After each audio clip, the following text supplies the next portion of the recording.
Hello, everybody. It's Dr. Jesse Jackson III, the founder of the Ed CEO Academy, where we're helping school executives, school administration, and school entrepreneurs understand what are the new trends in this new world and new business of education. What we want to do in this very brief training is to show you some of the trends that have caused many schools to fail. And these are the things you need to do and make sure you strengthen that will strengthen your program, strengthen your business, and strengthen your job and position. So particularly if you're a principal or a school entrepreneur, you have a lot to lose because typically they're the individuals who are the fall guy for the failure in a school situation. So I really want you to pay close attention in terms of things you can do to make sure you can do what I believe is one of the most precious things in this life, and that is what? Protect your family, protect your loved ones, protect your reputation. And this is what this is all about for me. I want to put this together to where it made a contribution to my colleagues. I want you to view me. I'm not trying to sell you anything. I am a consultant, and what I want to do is I want to share the things that I have learned in my career and things that we're practicing and doing with other people. I want to make them available to the free world so everyone can take advantage of it, whether you work with us, do business with us or not. I want you to be able to understand these things. Why? Because it impacts your family. So the thing I want you to think about and ask yourself these questions. Are you in a situation where you have problems with enrollment? Do you fear losing your job? Do you feel like you're working in a dead-end work situation? Are you possibly working for someone who you feel is oppressive? Do you have a vision or dream and say one day maybe you want to open your own school? Are you a principal or a school owner that's bogged down with audits? Are you at constant conflict with your parents? Do you have issues with your students being disrespectful to staff? Do you have problems with challenging staff, and you have staff people that challenge you with the way they work and the way they go about doing things? Are you not having any fun? Have you got to that place where you're burnt out and your battery is not alive the way it once was? Are you overworked and spending an abundance of time away from your family? Is it finally catching up with your health? Well, folks, if this is you, I can tell you safely, it's time to change directions. It's time to change directions. One of the things I really want you to pay attention to is that one of the things we've got to understand is when we go to run these schools and we provide these services to these young people and we serve our staff, there is a consequence on the life of a leader. It's an emotional consequence. So we have to be very detailed and understand that at the beginning and end of every day, it's going to come down to this. Did I serve them properly? Because one of the things I've seen many of my colleagues doing is while they're yet serving and while they're yet providing all this energy to their job and tasks, many of us lose the most precious battle, which is at home. And that's what I want to help leaders all over the country understand, how to give your 100% best at your job, at your school, leading the charge, and make sure that at home is what it needs to be.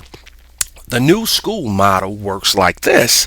It's the real school success model. Works very simply. If you have, in all schools, you have a certain number of seats. When you have those seats, you got to put students in those seats because that's what everyone does every year. They do projections. I'm going to have this many students and this is how much money I'm going to make. When you put those students and happy parents in those seats, then you have to produce a result, which is graduation or test scores. And that simply means showing adequate progress in the time given. Now, we do understand that there's some students and some populations that challenge this model, but this model will never change. When you can get test scores and you can graduate, you end up with money, what we call the big prize profit. If you're in a situation where you're losing students, your enrollment has decreased for 3 years straight. If you're in a situation where you continue to downsize, folks, these are red flags and signals. If people are leaving your building, if there is a move in the adjustments that are not positive, You have got to pay attention. We have one rule, one philosophy of business, and it is called, very simply, don't lose money. Rule number 2.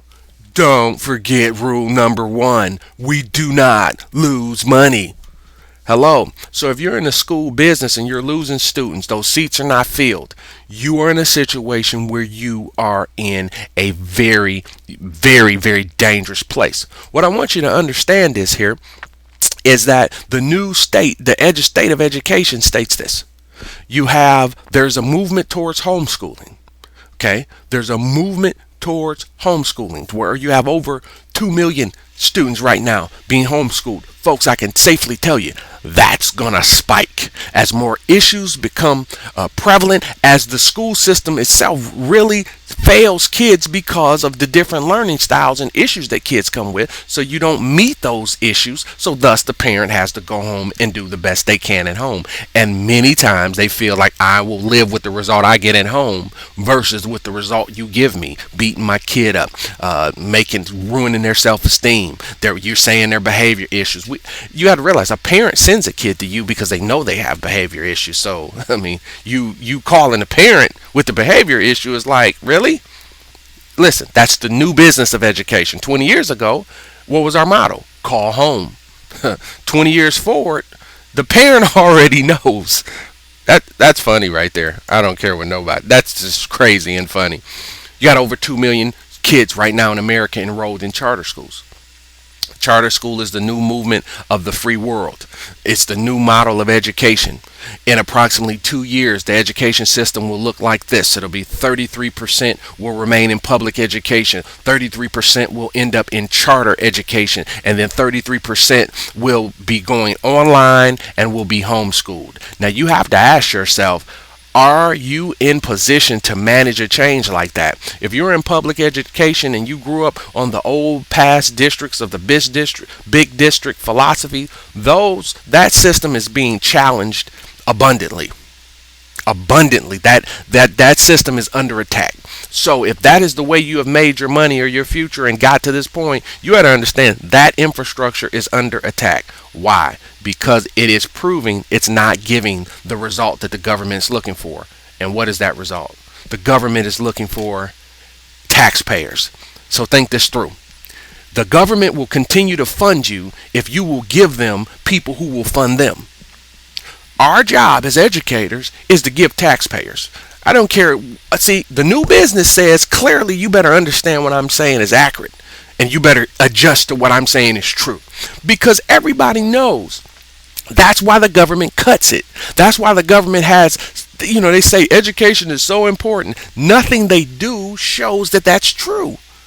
Because they're playing with you. They can't tell you. They don't want to. You have to realize, a politician would be a fool to attack a teacher when the teachers' union base is the largest voting contingency in America. So they would never come and say to you, well, teachers aren't, giving us what we need. They just keep playing with you and lying to you and let some get it and some don't. So this is what I'm doing. I'm going to help us get it. You have to produce taxpayers. So if you have a high dropout rate, you are decreasing in students, you kick students out a lot, you are in a danger zone. So what I want to show you is based on my experience of working with 4 emergency managers in school closure situations, watching hundreds of schools closed by these principals, I want to show you what I saw and what you can do to protect yourself from it. The steps you need to take, and this will protect your job, this will protect your staff, this will protect what you're trying to do. The first thing is that the school board and the superintendent or the principal has to share the same mission. So if you're in charter, the board and the principal have to have the same mission. If the school board is at conflict with the superintendent, you have no chance of being successful. If the overseers are at conflict with the on-site manager, you have no chance of being successful. If the CEO in a charter school organization is at conflict with the principal, which I see frequently, you have no chance of being successful because it will undermine every decision you're trying to make. So you got to understand that is a seed and a pillar of school failure and school closure. So do your checklist. Write this down while you're watching. Number 2, have to pay your bills every 30 days. And this is what I understand about paying bills is there's a lot of schools. It's not of whether they have the currency or not. They are just so disorganized. They do not pay their bills every 30 days. So they have a lot of outstanding bills, small, little, large, utility bills. They are sloppy at managing business. They are sloppy at doing that. So if you have a situation like that, you are in big trouble. You're in big trouble. You're going to have problems. You're going to be in a situation where you're going to struggle in the business of education. You got to pay your bills out every 30 days. If you practice having bills linger, unpaid bills, people sending re-up and sending invoices, you haven't paid your vendors, haven't paid your utilities, behind on paying your staff, folks, you're in big trouble. That is a seed for school failure. And a lot of times it's not having the money. There was one school I work with that had an abundance of cash. I mean, upwards to about $1 million in the bank, but they couldn't pay me. And I did the work months ago. It was a breakdown between who's the person who's writing the check and who's doing it. They had outsourced a management company and they did business here. It's a mess. Why is that school closed today? Because I know what I'm talking about. Eventually it'll beat you because it means you can't give a good an account of why you do the things you do. Number 3 is to master school finances. You have to have people who are involved in your life and in your business who know school finance. So that's not an accountant. You know what I'm saying? That's not an accountant.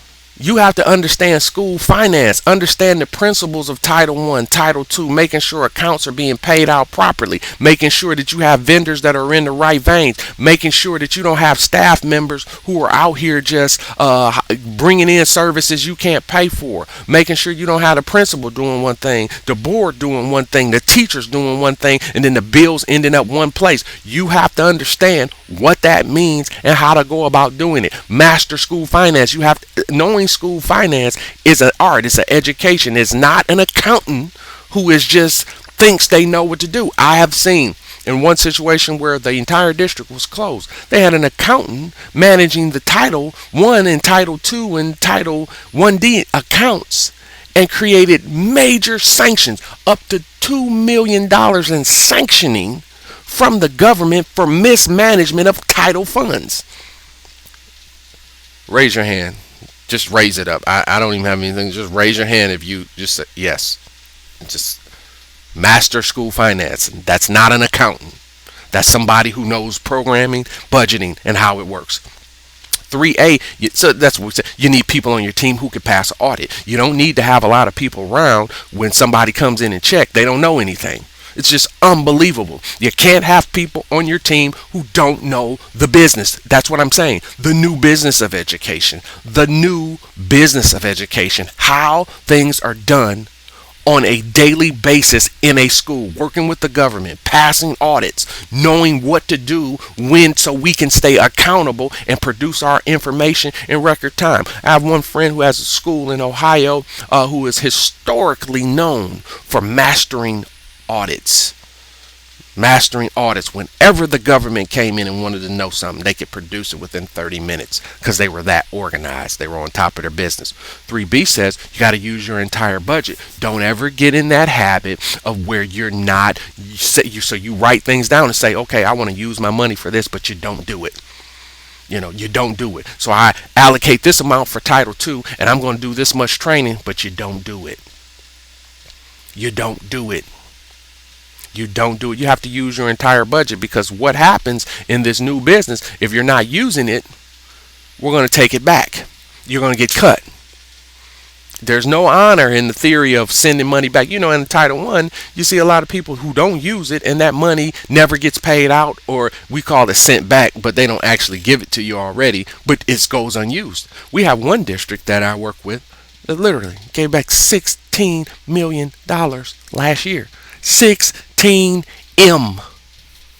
Somebody's just got to be fired. And guess what? They were. What are you doing? It tells me you don't know what you're doing. You're disorganized. You can't spend money. You have to have people who know how to spend money that makes money. A lot of folks, you'll give them those budgets, and they'll, buy supplies, buy food. Dude, come on, man. That's not. Listen, using the money that makes money. Trainings that'll make you money. Services for your staff that'll make you money. Things for your parents that will build camaraderie in the building. Things that will improve your organization. That's what you have to know. Number 4, keep a client focused mission. That means the kid is first, meaning I'm looking out for the kid and parent. The kid and parent, that's a client focused mission, meaning my school never will become more about the adults than it does the kid. And the reason why public education is getting destroyed in that union piece of it is because the people who pay the bills, which is the government, feels that the schools have become more about looking out for the employees than we actually produce for the students. And you have to understand me. I have no problem with teachers getting paid. I want teachers paid. I want teachers with the best benefits. And you know what I want in return? I want the best outcome and best results. I want to provide the best training, and I want the best results. Give every teachers everything to succeed. I have a friend out there in Columbus, Ohio, who, he was a non-educator. He came out of the business world, and he was able to come in with a philosophy which was just eliminate every excuse. Everything you need, you're going to get. And he was able to turn around a school that had never successfully got the grade from the state in 1 year. 1 year. No, not 3 to 5 years. No, 1 year. A non-educator with a simple philosophy. What do you need? I'm going to do it for you. I got you. And he went and did it. He went and did it. 1 year. 1 year. Not year. 1 year. They never made grade. 1 year with that philosophy. What do you need? I'm going to get it for you. You said you wanted Dr. Jackson to come and train you. I went out and got him. This is literally what happened. I met his staff on the road at a conference, and the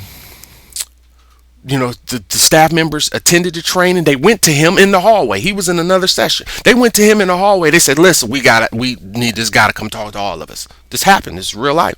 The guy waits for me. Now, I signed a lot of books that day. It took about an hour for me to get out the room, and but he waited, Mr. Russell. And he waited in the hallway. He said, "My staff has made it very clear that they think you need to come and be with us. They want you to come train us. So let's work it out." And we worked it out. And that's how it happened. And in 1 year's time, fully compliant, client-centered mission, doing what benefits the student. A healthy teacher and a well-trained teacher benefits the student. So you can't try to make the life hard on your teachers. I just believe I'm a player's coach. I'm a player's leader. I do where I want to create that environment where everybody on my team is happy so they can perform. I don't believe in jamming people up. I am a taskmaster. I do push people very hard, but I also love them. I pay them well and take good care of them too. I have high expectations, but I mean, you work for me, it's like working for family, and that's how we do business. I have high expectations. Everybody here do their job. That's how we all have a successful mission. Serve our clients, serve our students, make sure the people we serve are happy, and that's how we do our business, and that's how I think it will help you to do yours. Number 5, you got to keep the staff as happy as possible. That's what we're talking about. These military generals that think it's all right to screw teachers up and create a stressful environment. I don't think that works.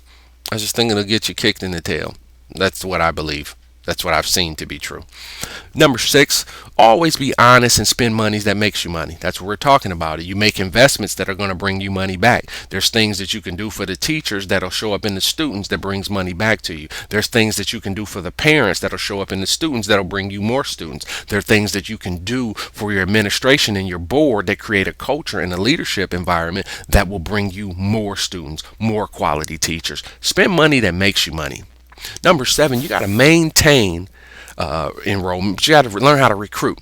Now, in the new business of education, recruiting is what it's about. A lot of people just believe, with the kids that are going to come here are going to come. Let me tell you something. That's foolish. That's silly. When should you start recruiting for your school? When does the recruitment start? The recruitment starts at January of the enrollment year. So if it's January right now and we start school in August, I start recruiting at the top of the year, because you have to realize there are many disgruntled kids and disgruntled parents out there that are looking for a place to go to school. It's competitive. It's a very competitive thing. Now, losing students is like bleeding money, losing revenue. You can't be in a position where you're losing bodies. So one of the things is, in that process, if you're losing students, you got to make sure you have safety security's got to be intact. And you have to make sure that you as a building provide high qualities of customer service, and you treat your customers and your clients well, and you promptly respond to inquiries and issues that are going on. You have to make sure you have one of those customer friendly environments. And one of the other things is going to number 8. What also is a customer environment but an advantage is that you help your parents. If you have a Title I school, it's no way you can't make an assist to your parents to help them get GED and high school diplomas online, using your facility, using title funds. I mean, I talked to the Title I director of the United States. He told me you can use Title I funds for anything that will improve the quality of life of your students. That's the purpose of Title I funds. Title I says that you're impoverished. So what you have is we get meticulous in how we use a Title I fund, poverty funds, and we end up broker. And that's what we have going on. Everyone in our building has to know our product. They have to know what we're doing. They have to understand what we're trying to get done. That's what builds strong customer service. It's not, I got the education, you get it, and if you're not nice, I'm not going to teach. I've heard teachers say that. I can't teach, and if you're going to do that, I'm not going to help you. Really? That's like going to a restaurant and you ask some questions and you offend the waitress, and they're like, I'm not serving that person. Some people do that. I mean, whatever. Folks, we're educators. Our product is the bread of life.